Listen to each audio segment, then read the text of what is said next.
Kasunod nga ng tagumpay ng kasalukuyang Unified Super Middleweight World Champion Canelo Alvarez kontra kay Edgar Berlanga via lopsided unanimous decision.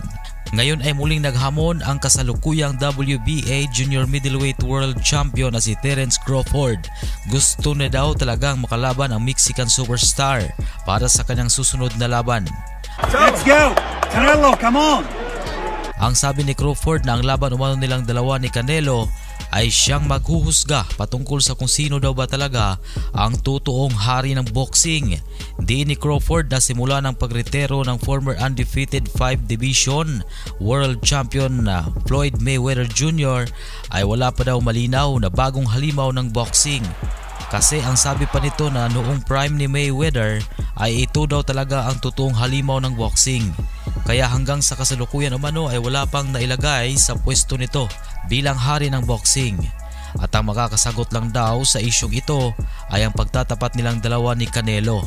Kasi dito na daw matyak at makikita kung sino daw talaga ang papalit sa trono ni Mayweather bilang hari ng boxing. Nabatid na humingi din si Crawford ng tulong kay Turki Al-Sheikh ng Saudi Arabia upang tuluyang mailunsad ang mega showdown nilang dalawa ni Canelo. Pero kung nakikita ni Crawford sa laban nila ni Canelo ang magkakaalaman kung sino ang totoong hari ng boxing sa kanilang dalawa, ngunit ang nakikita naman ni Canelo ay kabaliktaran dyan. Kasi tinuturing ni Canelo ang kanyang sarili na masyado siyang magaling at mas angat kaysa kay Crawford. Maaalala nga dati na sinabi ni Canelo na wala daw siyang mapapala kung lalabanan niya si Crawford. Kasi nga umano kapag tinalo niya ito ay sasabihin daw ng lahat na masyado daw kasing maliit si Crawford kaya hindi daw ito match sa kanya. Nilinaw ni Canelo na hindi naman daw niya minamaliit si Crawford kasi nga ang sabi niya na isang pound for pound fighter daw si Crawford. Kaya may napakalinis itong undefeated record. Ngunit mayroong rason daw na may mga weight class sa sports ng suntukan at dapat lang daw na matutong rumispeto dito si Crawford.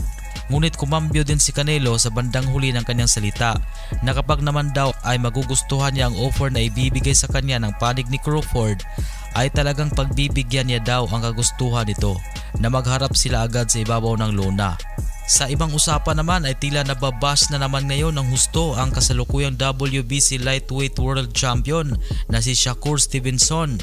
Nagugat ang isyong ito matapos niyang sabihin na pagkatapos niya daw mapanood ang Canelo vs Berlanga fight ay nakikita niya daw na mas lalo lang maliwanag para sa kanya na napakagaling niya daw talagang boksingero. At sabi pang napakalayo daw ng level niya kaysa kay Canelo. Dahil sa kanyang pagre-retiro daw ay nakakasiguro na siya nakabilang siya sa mga pinakamagaling na boksingero sa buong kasaysayan.